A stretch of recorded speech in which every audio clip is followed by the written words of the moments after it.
پیش در جامعه که اختلاط در بین مرد و زن است رقص میکنه. غیرت نیست، وجدان نیست. ما اول از کدام ناحیه گله بکنیم؟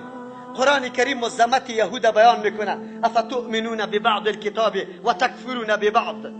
انگیزه عملی کردن احکام الله متعال منفعت شخصی است، خواهشات نفسانی است یا اطاعت الله متعال؟ اگر انگیزه اطاعت الله باشه ولو به نقص در ظاهر تمام میشه، اگرچه در احکام الله متعال قطعا نقص نیست، اگرچه در ظاهر تو نقص تلقی میکنی در حقیقت نقص وجود نداره. لیکن یهود تعمیل احکام الله را بنابر منافع شخصی میکرد، اسیرا را چنده جمع میکرد، در عشرش او را میداد، اسیر آزاد میکرد، نو میسیش در جیب میزدن. اما قتل کردن قومی خود، مردم خود، کشیدن از خانه های مردم خود هم حرام بود. او را هیچ پروا نداشتن. چرا؟ در یک حکم عملی کردنش منافع شخصی و دنیا داشت، در دو حکم دیگه نداشت. قرآن کریم چه میگه؟ فما جزاء من یفعل ذلك منکم الا خزی فی الحیات الدنیا و یوم القیامت یردون الى اشد العذاب. امروز احکام الله امی قسم یهود واری، نعوذ بالله، یهود واری ما احکام الله را نگرفتیم. در کل مجالس عروسی گفته پشت ملای امام بعد از ساعت 10 بجه 9 بجه 2 نفر میره تک تک تک تک از اجره بکشه. شما نیستم ما خو نکاح داریم. کجاست؟ در هتل قصر زرین است. مولا صاحب میگه اونجاست. نه اونجا شما خو مراسم شهادت غلط گرفته باشید. مولا صاحب اونجا یک اتاقه که علایده است، علایده ساز صورت دو طرف است. یک روز مولا صاحب نگفت که جناب حاجی صاحب پشتی چی آمده؟ توافق دختر و بچه آمده، فامیلا با هم موافقه کرده، چی ضرورت است که ایجاب قبول شوه یا خطبه خوانده شوه؟ چی برش میگه؟ میگه نه اگر نکاح بسته نکنیم خود زناس حرام است. خود جناب مسلمان این رقص که میشه این پیش دختر و زنید که این مردمای فاسق، افجری مردما، فاجرترین مردما گپای عشق میزنه، این حلال است؟ چه قسم مؤمن هستی؟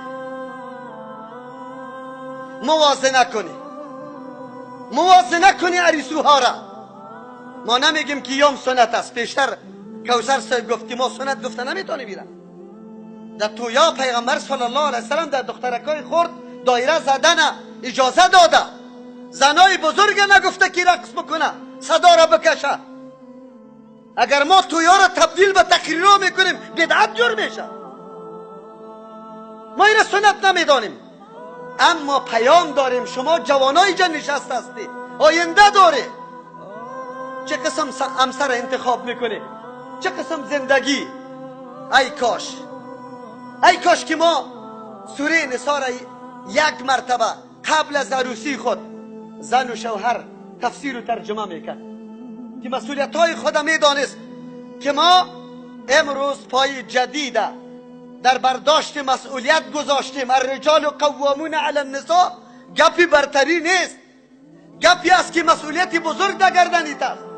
الا کلکم راع و کلکم مسئول عن رعیته. پیغمبر صلی الله علیه وسلم یک فرد مسلمان هم نمیگذاره که صاحب مسئولیت نباشه. چی بسا او کسی که خشت خانواده را میگذاره صاحب اولاد آینده میشه. چه قسم مادر برای اولاد داشته باشه؟ کدام اولاد که خود در یک دفتر رفته، زنش در دیگه دفتر در نو به جمعیه، اولاد کس خبر نداره، چی کارا میشه، چی گپا میشه؟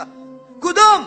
امروز شکایت ها داریم ولا اولاد تابع پدر و مادر نیست. اولاد کی تربیت کرد؟